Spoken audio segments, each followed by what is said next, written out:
homework 7 is going to be due on Sunday the 13th of March. Here is that.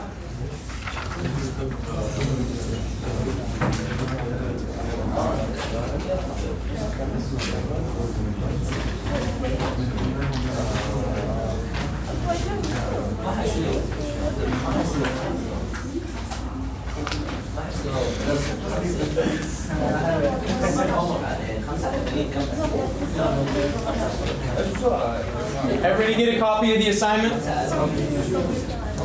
Okay, so that's due on Sunday. Today we're going to continue talking about the annual worth analysis. This is an idea that we just touched on briefly before the exam, but we're going to go into more details on why it can be useful.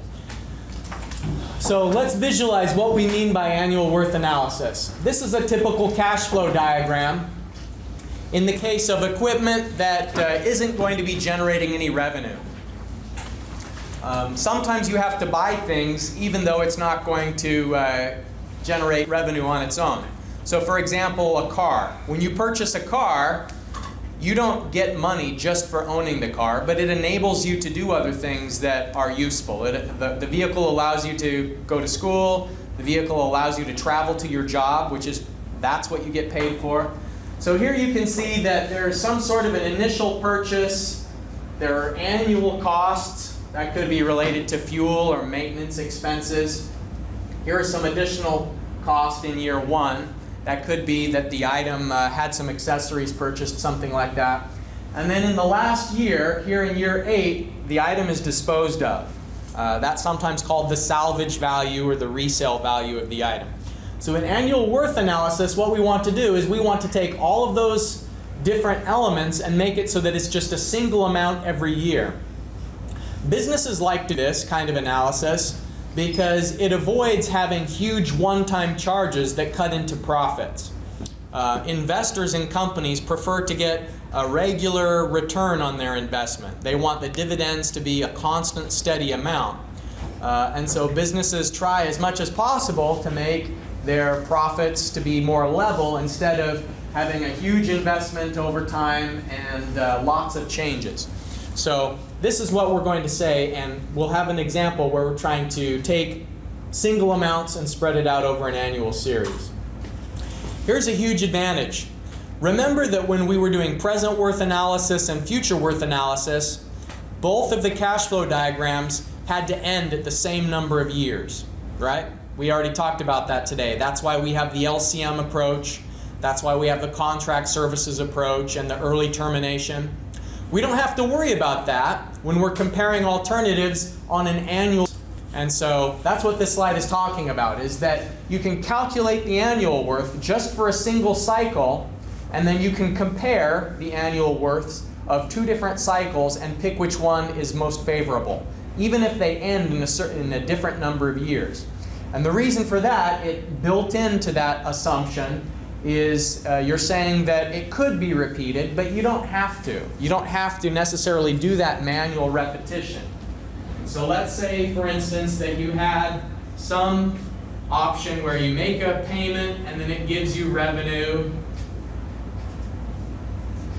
and you're comparing option A into option B, where it's a different number of years. You do a payment and then you only get fewer years. So what we're saying is you could convert this into the type of cash flow diagram where everything is expressed on an annual basis. And so you'd say, I want to spread this out as a cost over all of the years of operation, and then you're finding the difference between the inflow and the outflow for each year. And so then you're going to have, it would reduce the revenues a little bit for each of the years. And here, you're likewise going to have some cost that you've converted this into the annual series, and so it reduces your revenue a little bit. But then you can just see whichever one has the highest annual amount is the option that's best. You don't have to make them end at the same number of years when you're doing the annual worth analysis. And so the assumptions again is that, number 1, you assume when you do the annual worth analysis that you're going to keep the equipment for the entire useful life. So you're not selling the item early. And built into this idea that you can compare alternatives even though they have different useful lives, you assume that the one that is shorter, you're going to repeat it. You'll do the same thing again. And the cash flows will be the same in every life cycle. And so that's part of the repeatability assumption, is that the amounts aren't changing over time. So in other words, it's like the LCM is built right into the comparison when you do an annual worth analysis. So we'll still have a first cost. The salvage value we talked about is when you're disposing of the item at its useful life, at the end of its useful life. And then the annual amounts that you're going to add to can include operating costs, maintenance, fuel expenses, insurance costs, and so on. And so to find the annual worth, you'll take the present worth amounts, spread it out over an A, so you'll be doing an A/P operation for those. And on today's in-class exercise that I have for you, there's the table at the back of the paper. So anything that is in year 0, you'll be doing a A/P. For the future worths, since it's in the future, what that means is it is in the last year of the cash flow diagram. So here, this amount in year 8, that's an F. And if you do an A/F, that's going to spread that single amount over all of the years to year 1. But it doesn't take any of the amount to year 0. That's just the form of an A/F operation. One last thing to talk about is something that's called capital recovery. It's a special definition for a certain kind of annual worth. And what capital recovery is talking about is the cost of owning a certain piece of equipment. And it's taking into consideration how much you pay for it in the beginning and how much you can sell for it at the end.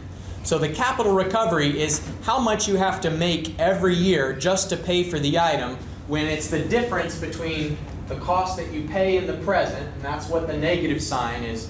You're buying the thing in year 0, and then the positive sign for the salvage is because you're going to be selling it in the end. So the thing that's in year 0, you're finding the annual amount with A/P. The thing that is in the future year, whatever F is, it's an A/F.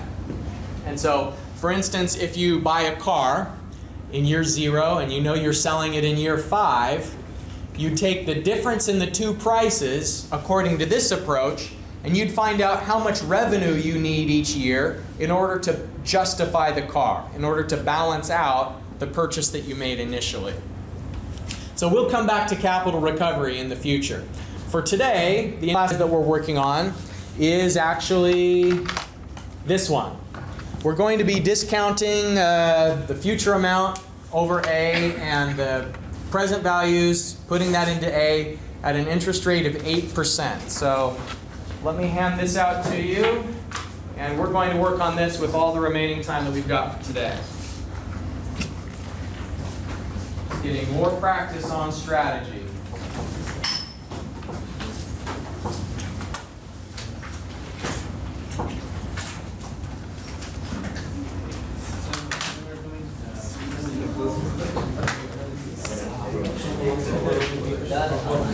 That's right. Yes, that's a good question. I just got a good question. Someone asked, okay, we could analyze this cash flow diagram according to the present worth, or the future worth, or the annual worth. So now you've got 3 different methods. Are they always going to give you the same answer? You know, if you're comparing alternatives, and the answer is yes. If it says option A is better, then annual worth would also say that option A is better. You'll always get, whichever method you choose, it'll always identify the best option for you.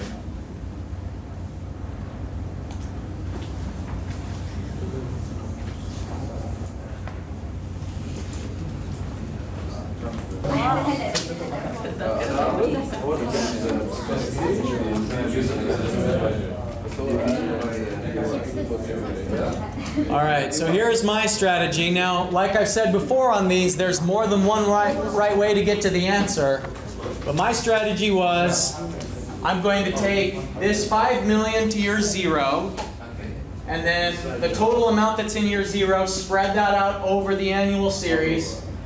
Now this 0.5 million, you could take it to year 0 and then do the same thing, or you could just immediately do an annual series based on a future amount. And that's the route that I took in my solution. So you see, I'm starting with the 8 million. I find the annual equivalent of the 8 million. And then here I'm taking the 5 million 1 year, and then I'm finding the annual equivalent of that, whatever it is. So I didn't combine them, I took them separately. And then here is the last, the 5 million at the F, which is year 8. And I found the annual equivalent of that 0.5 million. So in the end, you should get that the value is negative 3.05 million each year.